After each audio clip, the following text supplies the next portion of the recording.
Good morning from Mousuni island. আমরা এখন আছি বর্তমানে মৌসুনি আইল্যান্ডে, আর মৌসুনি আইল্যান্ডে ক্যাম্পের সামনে রয়েছে এই সুন্দর সমুদ্র সৈকত, যেখান থেকে তোমরা তোমাদের মূল্যবান টাইম স্পেন্ড করতে পারবে, তার সাথে এরকম সুন্দর সমুদ্র সৈকতে স্নান করতে পারবে। তবে হ্যাঁ, এখানে জল কিন্তু পরিষ্কার নয়, একদম মাটি জল, তো সেদিক থেকে কোনো সমস্যা নেই, চান তোমরা করতেই পারো। আমরাও কিছুক্ষণে স্নান করব। আমার চ্যানেলটিকে ইউটিউবে অবশ্যই ফলো করো। আর এখন আমরা এই স্নান করব। আর এই হচ্ছে আমাদের ক্যাম্প, এই যে এটা হচ্ছে আমাদের ক্যাম্প সৃজা সানা ইন, এই যে।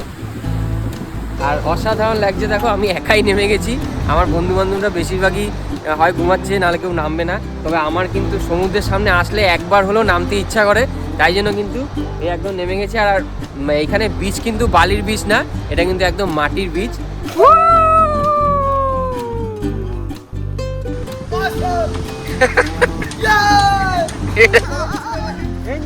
মৌসুনি আইল্যান্ড কাঁপতে কাঁপতে স্নান করতে হবে, এটাই তো এনজয়। এরকম সুন্দর সমুদ্রের সৈকতে এরকম ঠান্ডার মধ্যে কাঁপতে কাঁপতে।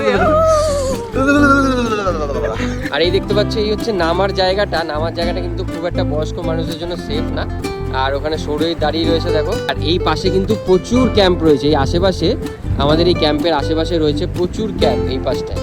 আর এই হচ্ছে আমাদের ক্যাম্প, আমাদের ক্যাম্পের ফ্রন্ট সাইডটা হচ্ছে এই জায়গাটা। অসাধারণ লাগছে, জাস্ট দারুণ একটা জায়গায় কিন্তু টাইম কাটাচ্ছি আজকে আমরা। আর আমাদের ক্যাম্পটাও বেশ সুন্দর, কত কি খরচ আছে না আছে সমস্ত কিছু তোমাদের কিন্তু আমি জানিয়ে দেবো আমার ইউটিউব ভিডিওতে, তাই অবশ্যই ওখানে তাড়াতাড়ি ফলো করে নাও।